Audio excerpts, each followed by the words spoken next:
Kung marami po sa atin ay naghahanda na para sa espesyal na pagsalubong sa 2013, ang iba po nating kababayan ay nagtatrabaho sa ngalan ng serbisyong totoo. Tunghayan ang kanilang kwento sa report ni Sherry Ann Torres. Habang sabik na ang marami sa pagsalubong sa taong 2013, ang mga kapuso nating nagseserbisyo publiko gaya ng mga pulis at bumbero, itinuturing lang ang pagpapalit ng taon bilang ordinaryong araw ng trabaho. Isa sa kanila si PO1 Lester Advento na natiempuhan namin namimigay ng mga polyeto laban sa paggamit ng paputok sa Barangay Consuya, Malabon. Ngayon lang daw siya magbabagong taong malayo sa kanyang pamilya.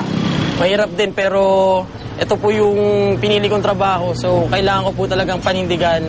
Kasama niya ang kanilang hepe at ilan pang kasamahan na magro-ronda sa Barangay Consuya kasabay ng pagsalubong sa taong 2013. Lahat daw sila walang uwian at posibleng wala ring tulugan. Nakapix po ang sweldo namin according sa ranggo, pero yung sinasabing overtime po, hindi po kami kaparehas ng iba na mga private companies na may mga overtime po pay, pero kami po wala po.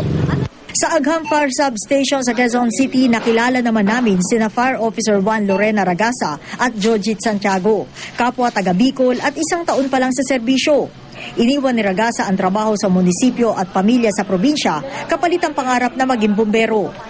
Si Santiago naman, binitiwan ng pagtuturo kapalit ang trabahong nakikita raw niyang mas makakatulong sa kapwa.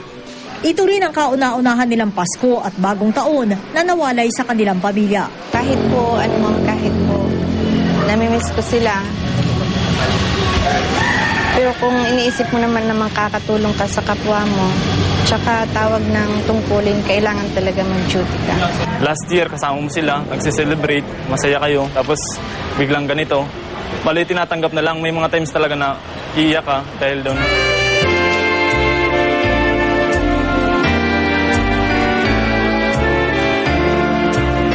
Bagong taon, uunahin muna raw nila ang pagsaserbisyo sa bayan.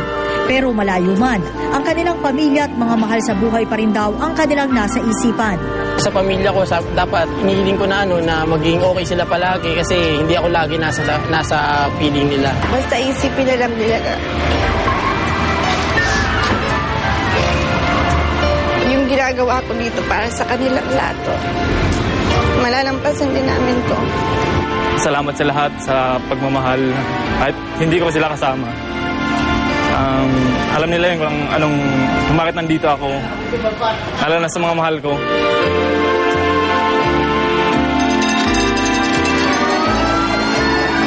Sherry Ann Torres, GMA News.